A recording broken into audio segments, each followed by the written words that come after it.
जैसा कि आप देख पा रहे हैं काफी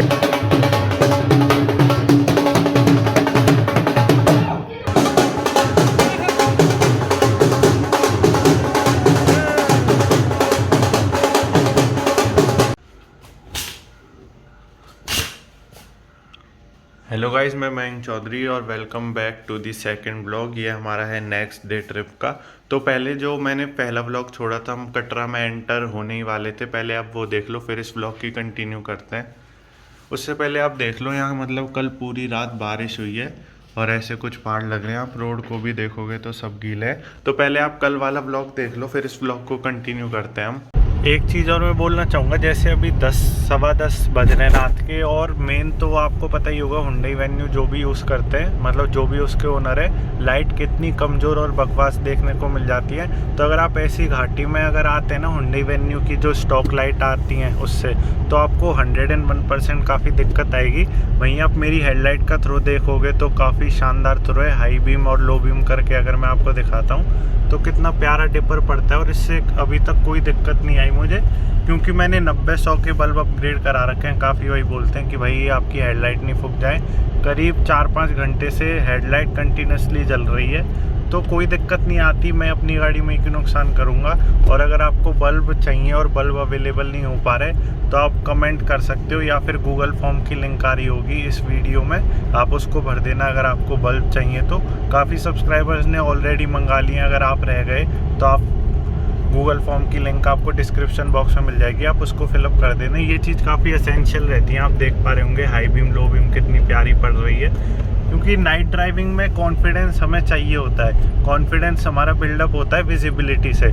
अब लाइट ही कमज़ोर है तो विजिबिलिटी तो हमारी बन ही नहीं पाएगी। और ख़ासकर कि अगर आप ऐसे रोड ट्रिप प्लान करते रहते हो और घाटियों में आते हो, तो हेडलाइट तो मस्ट है। क्योंकि अभी मैं आपको बताता हूँ, बीच में गाय बैठी हुई थी, तो अगर मेरी हेडलाइट कमज़ोर होती तो हो सकता था कि मुझे वो गाय नहीं दिखती और कुछ भी इंसिडेंट हो सकता था लाइट कमज़ोर होने की वजह से।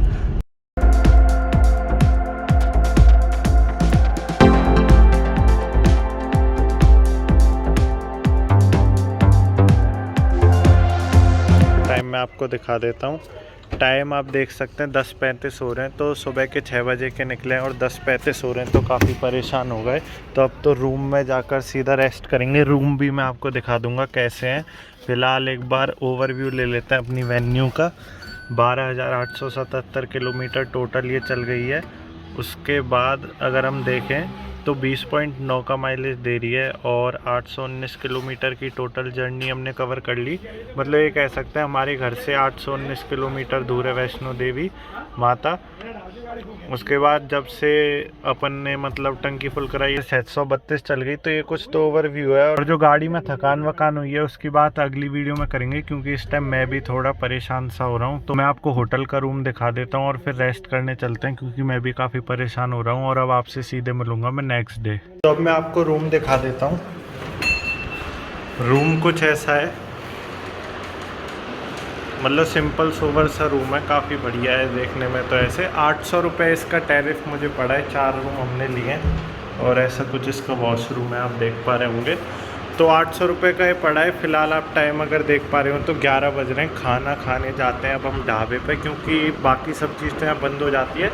होटल में बोल रहे थे कि सर हम 11 बजे तक ही खाना दे पाएंगे, उसके अलावा हम नहीं दे पाएंगे। तो अब कोई बात नहीं, फ़िलहाल तो हम ढाबे पे जाते हैं खाना खाने। तो जैसा कि आपने देख लिया, मैं रात में लेट पहुंचा था कटरा में। फ़िलहाल अब जो सेकंड डे है उसमें हमारा ये प्लान है कि हम वैष्णो माता रानी की चढ़ाई पर चढ़ने वाले हैं, वो भी पैदल। जैसा कि अभी आपने देखा काफ़ी सारे हेलीकॉप्टर यहाँ से जाते रहते हैं।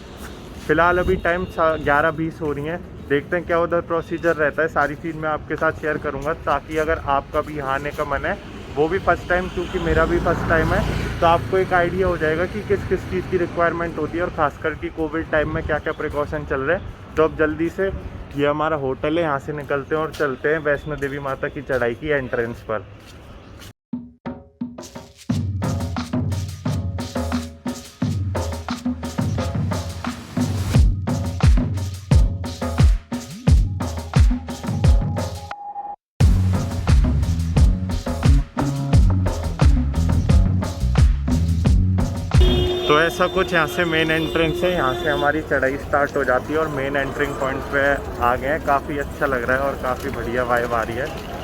तो अब देखते हैं कितना लंबा प्रोसीजर रहता है। फ़िलहाल यहाँ से तो मेन एंट्री हो रही है। तो सबसे पहले हमें ऐसे लाइन में वेट करना होता है। आप देख पा रहे होंगे काफ़ी आगे तक लंबी लाइन लगी हुई है। तो देखते हैं कितनी देर तक वेट करना पड़ता है और कितनी देर बाद नंबर आता है। आगे पता ही नहीं क्या मांगते हैं, लेकिन यहाँ लाइन से पहले आपको ऐसे लाइन में लगना पड़ेगा, उसके बाद एंट्री होती है। जब तक आप पहाड़ों को देख लो, कितने शानदार यहाँ के पहाड़ हैं। मतलब फर्स्ट टाइम आया हूँ मैं और काफ़ी बढ़िया व्यू लग रहा है। काफ़ी ऊंचाई पर आ गए हम।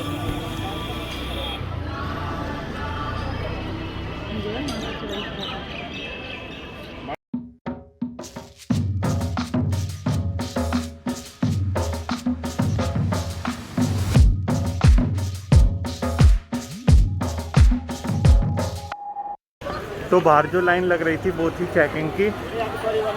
उसमें चेकिंग की जाती है कि किसी के पास कुछ मतलब अवैध हथियार या फिर सामान तो नहीं है। तो चेकिंग में करीब 10 से 15 मिनट लग गए और चेकिंग ख़त्म होने के बाद हमने चढ़ाई स्टार्ट कर दी। चढ़ाई में मैं आपको बता देता हूँ, कई जगह तो एकदम खड़ी चढ़ाई है और मतलब जैसे अगर आप भूखे भी आ रहे हो ना, या खाने वगैरह की सब चीज़ की व्यवस्थाएँ हो जाती हैं। यहाँ जगह जगह पे आपको ढाबे देखने को मिल जाएंगे। उसके बाद अगर आपको कोई चीज़ खरीदनी भी हो तो सब चीज़ के मार्केट यहाँ लगे रहते हैं, आप देख सकते हैं। कुछ यहाँ से व्यू आ रहा है पहाड़ों का, काफ़ी अच्छे लग रहे हैं। कमेंट में आप ज़रूर से जय माता दी ज़रूर लिख दें सब लोग। जैसे ही आप चढ़ाई स्टार्ट कर देंगे, मतलब पूरा मार्केट सा देखने को मिलेगा आपको। सब खाने पीने की व्यवस्था आप देखो, जैसे खाने की व्यवस्था मतलब सारी चीज़ें मिलेंगी। तो शुरुआत में बढ़िया मार्केट स्टार्ट होता है। तो हम भी मतलब होटल से कुछ खा के नहीं आए, तो पहले यहाँ खाना खा लेते हैं, फिर आगे अपनी चढ़ाई स्टार्ट करेंगे अब।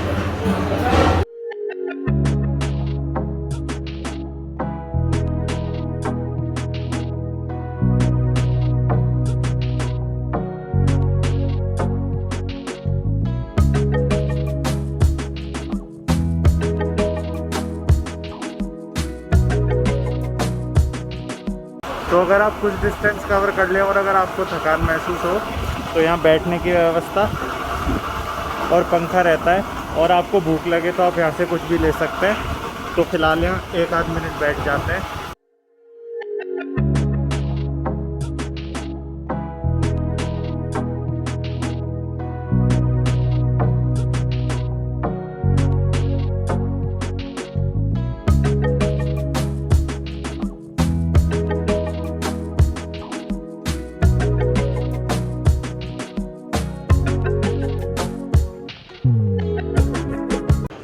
तो अगर आपको लगे कि चढ़ाई करते वक्त मतलब आपकी तबीयत ख़राब हो रही है या फिर थोड़ी डाउन सी हो रही है, तो यहाँ मेडिकल की भी दुकान है। आप आसानी से उनसे दवाई गोली ले सकते हैं और अपने आप को स्वस्थ कर सकते हैं। और अगर आपको ये खड़ी चढ़ाई में चढ़ने में परेशानी आती है तो यहाँ डंडे भी मिल जाते हैं। डंडों के 20 रुपये लेते हैं और अगर आप इनको वापस दे जाते हो तो 10 रुपये किराया रहता है। मतलब 10 रुपये में आपको डंडा मिल जाता है और डंडे से चढ़ने में काफ़ी सहूलियत हो जाती है।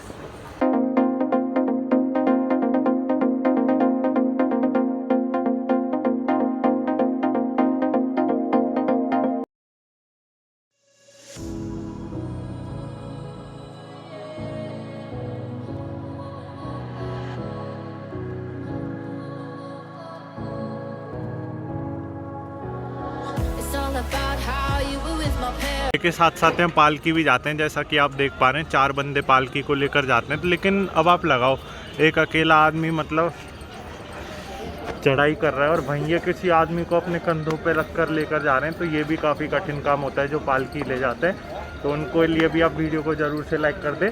तो घोड़े और पालकी आपके पास 2 ऑप्शन रहते हैं। तीसरा ऑप्शन रहता है हेलीकॉप्टर का। हेलीकॉप्टर से चाहता तो मैं भी जा सकता था, लेकिन पहली बार मैं वैष्णो देवी माता जी के आया हूँ तो मैंने सोचा चढ़ाई करना ही ज़रूरी है। हेलीकॉप्टर से सट पहुँच जाते हैं, पता ही नहीं चलता कुछ। तो अगली बार जब आएंगे, जब हेलीकॉप्टर का भी एक्सपीरियंस आपके साथ शेयर करेंगे। फ़िलहाल पैदल ही चढ़ाई पर चढ़ रहे हैं और काफ़ी मज़ा आ रहा है अभी तक।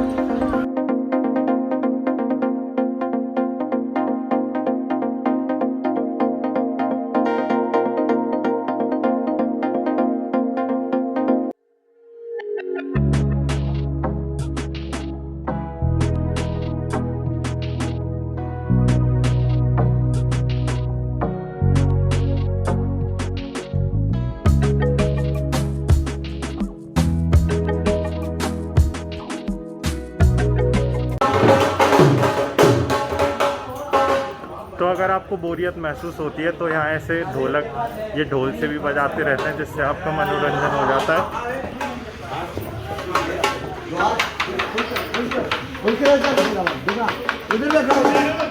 देखते नहीं है यार, क्या बात है, वीडियो बनाएगा बस।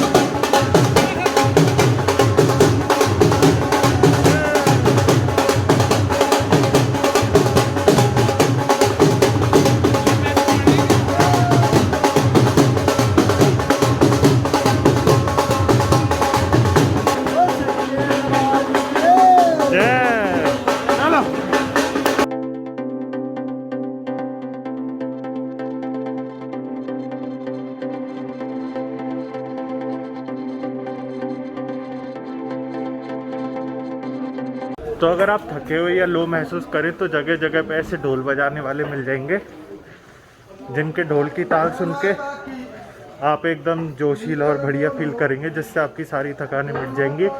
और एक बार सारे जय माता दी ज़रूर कमेंट में लिख दें। साइड पे मैं आ गया हूँ इस टाइम, मैं आपको भी एक बार दिखा देता हूँ। तो आप देख सकते हैं मैं कुछ इस टाइम इतनी हाइट पे हूँ, मतलब काफ़ी बढ़िया लग रहा है। पहली बार मैं इतनी हाइट में आया हूँ।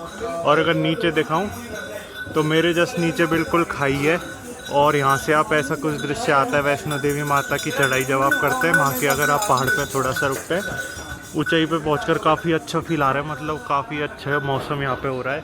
मौसम तो क्या गर्मी हो रही है, लेकिन धूप इतनी महसूस नहीं हो रही। लेकिन आपको पहाड़ के पेड़ पौधे काफ़ी अच्छी तरीके से दिखेंगे और काफ़ी अच्छी यहाँ पे वाइब आएगी, और मन में आप जय माता दी बोलते जाएँ और आगे बढ़ते जाएँ। जगह जगह पर ऐसे बैठने की व्यवस्था मिलती है। अगर आप थका हुआ महसूस करें तो यहाँ पे बैठ के कुछ देर के लिए रेस्ट भी कर सकते हैं, और नहीं तो आप घोड़े से भी जा सकते हैं। ये और सिस्टम है, ये तो आपको ऐसे यूँ घूम कर जाना पड़ेगा। अगर आप यहाँ से शॉर्टकट लेना चाहते हैं तो सीढ़ियों से आप सीधे वहाँ पहुँच जाओगे, वरना अगर आप इस रास्ते से जाओगे तो ऐसे घूम के आना पड़ेगा। तो जो शॉर्टकट से जाना चाहते हैं वो यहाँ से भी जा सकते हैं, वरना जो अपनी चढ़ाई प्रॉपर कर रहे हैं वो प्रॉपर ही करते रहें। तो मैंने अभी घोड़े वाले से भी पूछा था, तो वो यूँ बोल रहा कि साहब ऊपर हम 450 रुपये में पहुँचा देंगे, अगर आप नेगोशिएशन करेंगे तो ये 350-400 तक आ जाएंगे, वरना आप चढ़ाई पैदल भी कर सकते हैं। घोड़े की कुछ इतनी रेट है, वरना ये भी सिस्टम है अपना, ऊपर आप पैदल जा सकते हैं। और अगर ज़्यादा थकान महसूस हो रही है तो आते वक्त आप घोड़े पे आ सकते हैं, जो कि काफ़ी आसान रहेगा। और वैसे आते वक्त इतना जोर नहीं पड़ता, क्योंकि ऑलमोस्ट ढलान ही रहती है, तो आसानी से कवर हो जाता है। लेकिन आपको फिर भी थकान महसूस हो तो आप ऊपर से भी आ सकते हैं, इन पर नीचे से भी जा सकते हैं, कैसे कर सकते हैं, आपकी मतलब मर्जी है, पूरा सब कुछ आपके ऊपर डिपेंड है।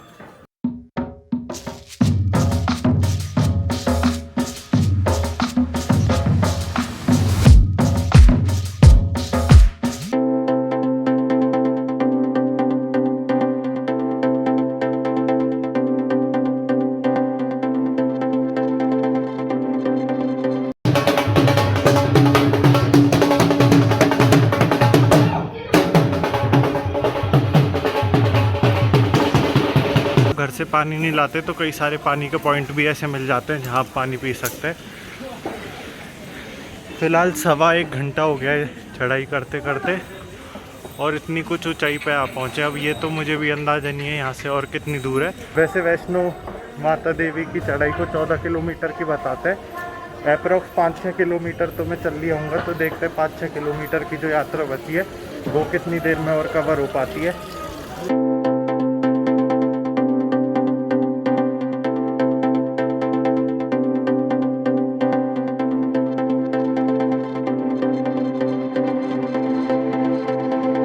तो अभी मैं फ़िलहाल काफ़ी अच्छी हाइट पे आ गया हूँ। अगर आप पीछे देख पा रहे हो तो पीछे का व्यू बहुत ही शानदार और प्यारा है, मतलब ऐसा लग रहा है यहाँ तो भी अच्छी हवा ठंडी चल रही है और काफ़ी अच्छा महसूस हो रहा है। तो यहाँ आने का मतलब, अगर आप दूर तक मैं आपको दिखाने की कोशिश करता हूँ, अगर कैमरा आपको वहाँ तक जस्टिफाई कर पा रहा होगा तो आपको ऐसा लगेगा कि हल्का हल्का कोहरा छाया हुआ है ऊपर की साइड। और अगर आप कैमरे में देख पा रहे हो रियल आँखों से तो ये और भी मतलब अत्यंत प्रिय दृश्य लगता है ये देखने में। और यहाँ छोटे छोटे घर जो दिख रहे हैं, मतलब घर भी काफ़ी क्लियर दिख रहे हैं रियल आंखों से, तो आप कैमरे में भी देख पा रहे होंगे। पैदल यात्रा करने का भी अपना मज़ा है, पैदल यात्रा का भी पूरा मैं एक्सपीरियंस कर रहा हूँ। और जब कभी माता रानी नेक्स्ट टाइम बुलाती है तो जब ज़रूर हेलीकॉप्टर का भी एक्सपीरियंस करेंगे। तो मैं उम्मीद करता हूँ अब तक का आपको ब्लॉग काफ़ी अच्छा लग रहा हो। अगर आपको ब्लॉग अच्छा लग रहा है तो कमेंट में ज़रूर जय माता दी कर दें, और ज़्यादा से ज़्यादा ब्लॉग को लाइक करें, क्योंकि पहला ट्राई है मेरा भी।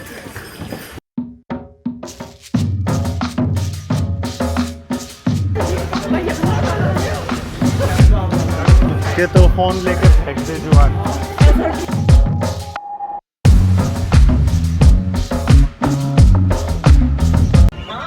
तो अगर आपका मन करे तो आप ऐसे भाग के भी अपनी जर्नी कवर कर सकते हैं, अगर आपके अंदर पोटेंशियल और स्टेमिना हो। भागने में भी इधर काफ़ी अच्छा मज़ा आ रहा है, ठंडी ठंडी हवाएं लग रही हैं जैसा कि आप देख पा रहे हैं। काफ़ी अच्छा मज़ा आ रहा है भागने में।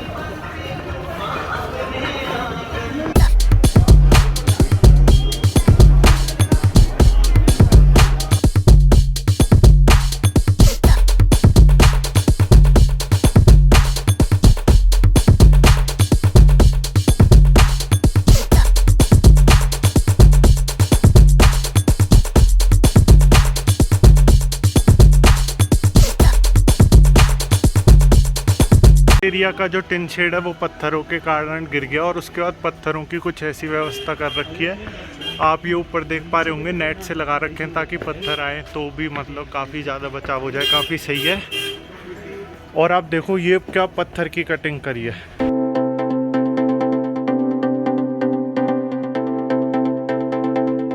तो फाइनली यहाँ पहुँच चुके हैं, बस दर्शन करना रह रहा है। यहाँ आप प्रसाद ले सकते हैं और जो भी आपके पास सामान है उसको लॉकर में रख सकते हैं। और इधर केबल कार भी चल रही है तो यहाँ सामान की अनलोडिंग हो रही है। तो ऐसा कुछ माहौल है, काफ़ी अच्छा लग रहा है। तो जल्दी से सामान मैं रखवा देता हूँ। अब मैं आपको मिलता हूँ दर्शन करने के बाद।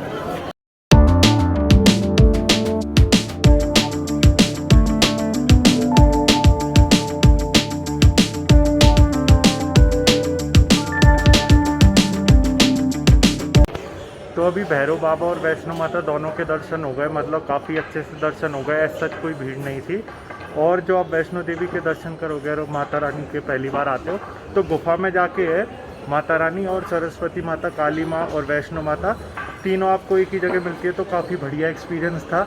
तो अब जो काम रह रहा है, अब 7:30 बज गए, तो बस अब एक काम रह रहा है, एक तो नीचे उतरना है और कटरा पहुँचना है। तो सही टाइम से फ्री हो गए। उसके बाद थकान की बात करें तो हल्का फुल्का पैरों में ज़रूर दर्द है, ऐसा थकान ज़्यादा नहीं हुई, लेकिन पैरों में तो दर्द हो जाएगा अगर इतना लंबा आप चलोगे एक दिन में। थकान की मैं एक और बात कहना चाहूँगा, ये तो आदमी पर्सन टू पर्सन डिपेंड करता है किसकी कितनी कैपेसिटी है। अगर कोई डेली मतलब वॉकिंग रनिंग करता है उसको ऐसा थकान नहीं होगी, लेकिन मैं अपनी बताऊँ, मैं कोई वॉकिंग रनिंग नहीं करता, फिर भी मेरे पैरों में हल्का हल्का दर्द हो गया। और कुछ ज़्यादा थकान वकान की बात नहीं है, लेकिन दर्शन करके परम सुख की प्राप्ति हो गई। और मैं उम्मीद करता हूँ आपको ये जो मैंने ब्लॉग बनाया, काफ़ी मेहनत लगी है इसमें, ये भी आपको पसंद आया होगा। तो अब इस ब्लॉग को इधर ही एंड कर देते हैं। लेकिन ये अपनी जो ट्रिप है उसका एंड नहीं है, अभी तो और भी जगह घूमने जाएंगे। तो अब अगला डेस्टिनेशन क्या है, अब अपन ने धार्मिक मतलब माता रानी के दर्शन कर लिए, अब कोई टूरिस्ट प्लेस पे चलेंगे, वो भी एकदम बढ़िया, जो कि आपको तीसरे ब्लॉग में देखने को मिलेगा। ब्लॉग में काफ़ी मेहनत लग रही है, मतलब ट्रैवल के साथ ब्लॉगिंग करना फर्स्ट टाइम एक्सपीरियंस तो ऐसे ही है। तो अगर आपको ब्लॉग बढ़िया पसंद आ रहे हैं और लग रहा है कि इन्फॉर्मेटिव है तो ज़रूर से वीडियो को लाइक कर दें। चैनल में पहली बार आए हो तो चैनल को भी सब्सक्राइब कर दें। और वीडियो देखने के लिए आपका बहुत बहुत धन्यवाद। और भी ब्लॉग आने वाले हैं, उनके लिए आप स्टे ट्यून्ड रहें। और अब मैं भी जल्दी से कटरा पहुंच जाता हूं, फिर जाके थोड़ा रेस्ट करेंगे और अगले दिन देखना कहाँ निकल रहा है। बाय।